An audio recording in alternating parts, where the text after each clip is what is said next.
A double-double from both of the bigs. And I'm going to take that all stinking day, baby. Huddle up. You don't want none! You don't want none! What's going on, Tar Heel Nation? It is your favorite North Carolinian, Russ, the Tar Heel, and welcome to the men's department of Carolina Basketball, man. Reaction show. St. Bonaventure, Carolina. Carolina gets the 15-point dub against the Bonnies to move to 6-0 for the first time since the 2016-2017 season. We all know how that one ended up.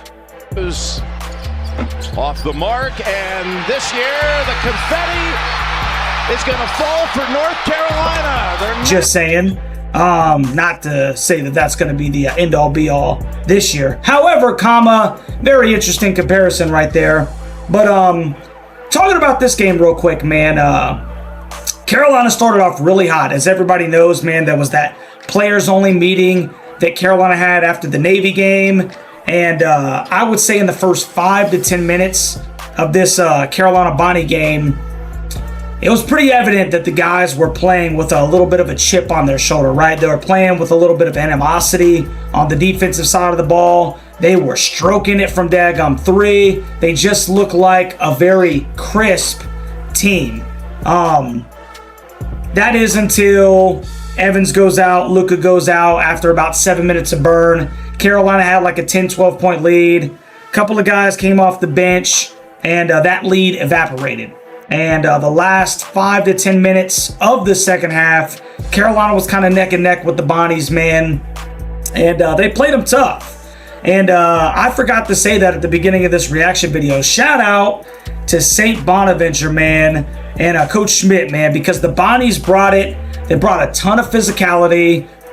They really were physical, especially with Caleb Wilson, man. A couple of times, maybe a little bit borderline over the top, but it was good to see C-Dub play through that, because you know that teams are going to try to be very physical with him, especially because he's an 18-year-old young man, dude. So they're going to try to get into his head. They're going to try to get him, to operate a little bit in his emotions.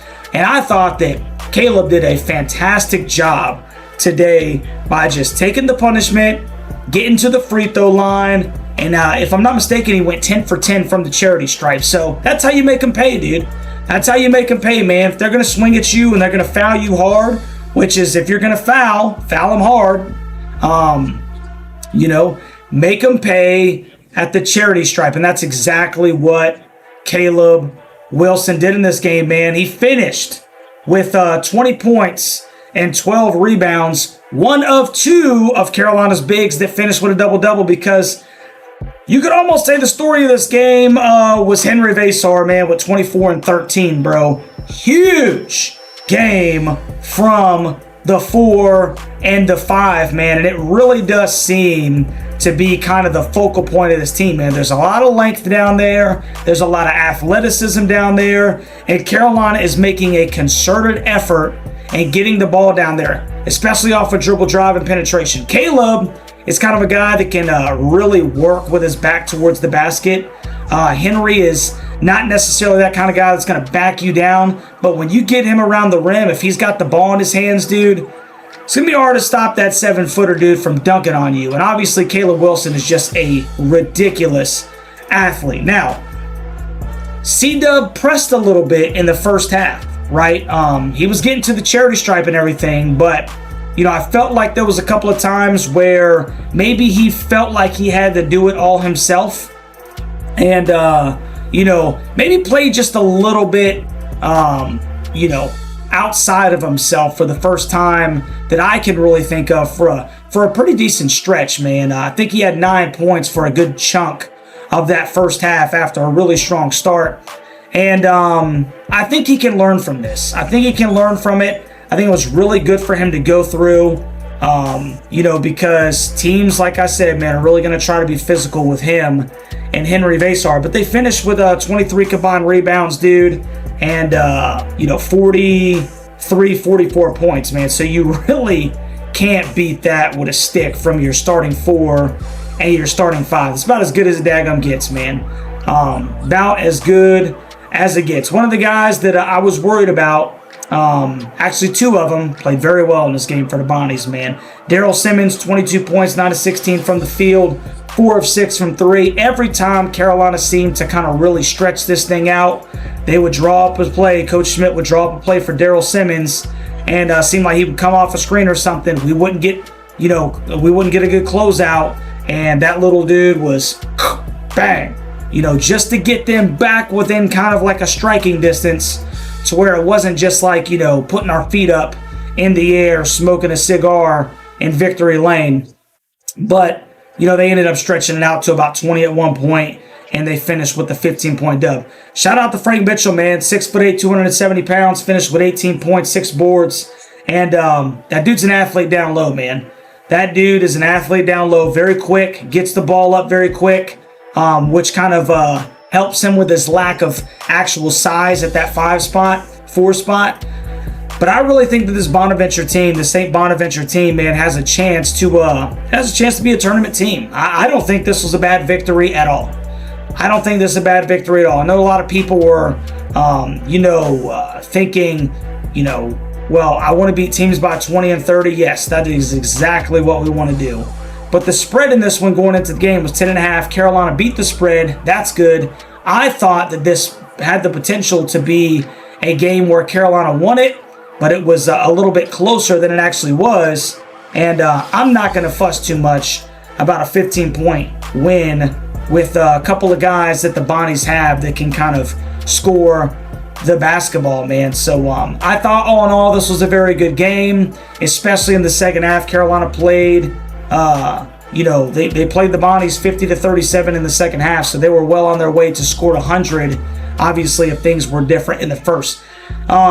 Just to kind of, out of order caveat here, I really thought that halftime play and we talked about it, having Luka with the ball at the top and just having him dribbling, to try to, kind of bleed the clock and then, I guess, create off the dribble.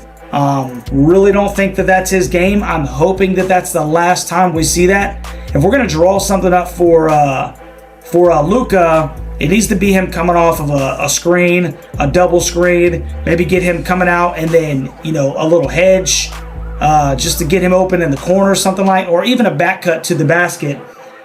But I don't think that we need to see Luka out there with the ball asking him to create off the dribble. He scored 10 points in this game, went 3 of 9 from the field, 2 of 5 from 3. He was pretty white hot. Then he got taken out of the game, and he really never found his stroke again.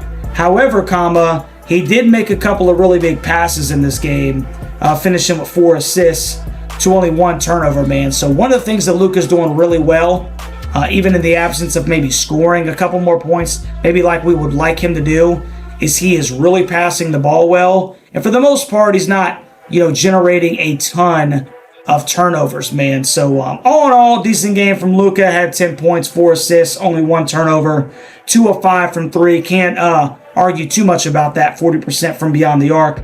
One of my players to watch was Kyan Evans. Got into a little bit of foul trouble, only played 25 minutes, but he did finish in double figures with 11 points. However, he only had 3 assists and 4 turnovers. Something that we definitely got to clean up, man. Should never have more turnovers than assists. But I do want to finish with this. Carolina shot 51% from the floor. They shot 44% from 3. They shot 78% from the charity stripe. Those are all winning type numbers, man, that will make you really tough to beat night in and night out. So Carolina's got a really big game coming up, man. Another opportunity to show, how much they've grown as a team after Seth Trimble's injury. They got Michigan State on Thanksgiving afternoon/night, if you will, 4:30 p.m., man. It's going to be a really big test for another really physical Tom Izzo Michigan St Spartan team, dude. And so I'm really looking forward to see how they, go against the Spartans, man. So 85-70, Carolina with a 15-point victory, man. 6-0 for the first time since 2016-2017.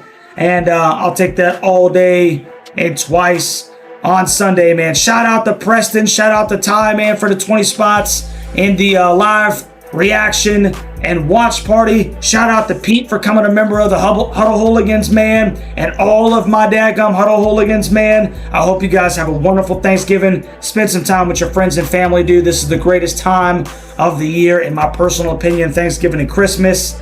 And as you know, man, it's a great day to be a dadgum Tar Heel, man. I love you, Tar Heel Nation. Go to hell, Duke. Go to hell, State. We'll catch you on the next one, baby. Go Heels.